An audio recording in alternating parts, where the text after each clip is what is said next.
Сәлем баршаңызға. Бүгін оразада қалай тамақтану керек туралы ақпаратпен бөлісетін боламын. Видеоны соңына дейін қарап, лайк басып, пікір қалдырып, достарыңызбен бөлісуді ұмытпаңыз. Мінекей, күллі мұсылманға қасиетті Рамазан айы да келіп жетті. Айлардың сұлтанында ораза ұстаған жан, ауызашар мен сәресі уақыттарында денсаулыққа зиянын тигізбейтіндей дұрыс тамақтану тәсілін біле жүрген абзал. Ендеше, оразада қандай тамақтан бас тарту керек, тағамның қай түрін көбірек қолданған дұрыс, сол туралы тыңдай отырыңыздар. Бірінші, ауыз ашуды құрмамен бастаңыз. Рамазан айында ауызашарға немесе сәресіге ас дайындау кезінде ең алдымен жаңа піскен өнімдерді ғана пайдаланыңыз. Мәселен, жеміс-жидек, көкөніс таңдаған кезде осыны ескеріңіз. Құрма мен суды ауыз ашқанда пайдаланудың және бір пайдасы, тағы тамақ жеуден бұрын адамға өзінің ағзасында қосымша тамаққа деген сұраныстың бар не жоғын анықтауына мүмкіндік туады. Ислам әлемінде құрманың орны ерекше. Құран аяттарында құрма пальмасы бірнеше рет аталған. Әрі 15 жерде құрманың Алла тағала тарапынан адамзатқа берілген сый екендігі айтылады. Алла елшісі саллаллаху алейхи уассалам құрма мен сүтті адам үшін ең жақсы тағам деп санаған. Сондай-ақ дәрігерлер жүрек ауруларының ем ретінде құрманы көбірек пайдалануға кеңес береді. Екінші, суды көбірек ішіңіз. Ауыз ашқан соң суды көбірек ішу керек. Алайда суды тамақтанып болған соң ішкен абзалырақ. Тамақты да асықпай, аз-аздан жеңіз. Сәресі уақытына дейін бірнеше стакан су ішуге тырысыңыз. Егер су ішуді ұнатпасаңыз, айран, қантсыз компот, өсімдік шайлары, минералды су секілді сұйықтықтар ішіңіз. Үшінші, тез шөлдететін тағамдардан бас тартыңыз. Рамазан айында ас мәзіріңізді уақытша өзгертуге тура келеді.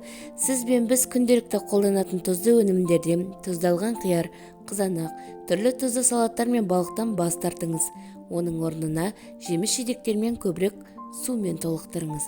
Төртінші, асықпай тамақтаныңыз. Күнделікті тамақтанудан бас тартқан адам ішкі күйзеліске түседі. Бұл әсіресе оразаны алғаш ұстаған жандар үшін маңызды.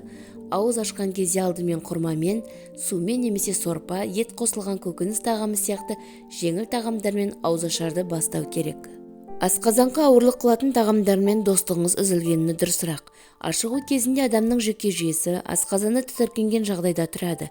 Әлсіреп, шаршап тұрасыз. Сондай кезде бірден қуырылған тамақ жеуге болмайды. Рамазан айында жүйесіз тамақтанған адамдарда әлсіздік, депрессия, асқазан ауруы және ас қорыталмауы, қан қысымының төмендеуі сияқты көптеген денсаулық проблемалары байқалуы мүмкін.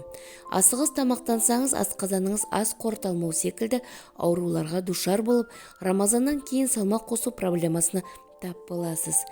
Төртінші, тәттілермен қоштасыңыз.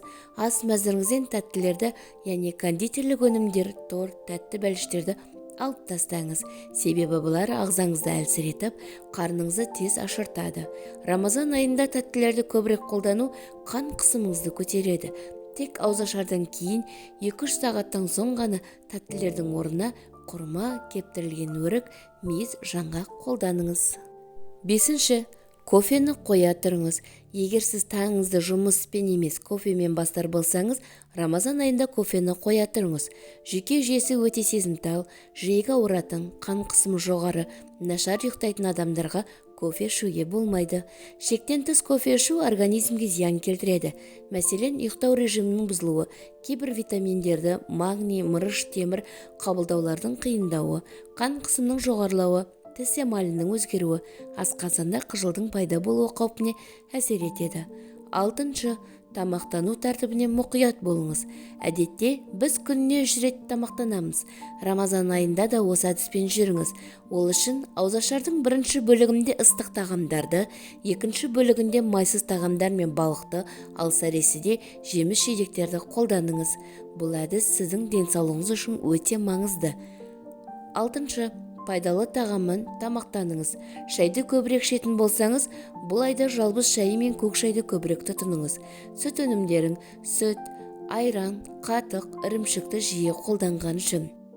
Сүт, айран, ірімшік, құрт секілді азықтар сапалы протеин, кальций, фосфор, мырыс секілді минералдар мен В6, В12 секілді маңызды дәрумендердің қайнар көзі. Алла елшісі саллаллаху алейхи уассалам таңғы аста құрма мен сүт ішуді өсиет еткен. 7. Сәресіге сергек болып ояныңыз. Ол үшін жатар орынға майлы тағамдар қолданбаңыз. Оның орнын жеміс-жидектермен, жүзім, алма, алмұрт құлпынамен ауыстырыңыз. Аталған жемістер мидың қалыпты жұмыс жасауына және жақсы тынығуыңызға әсер етеді.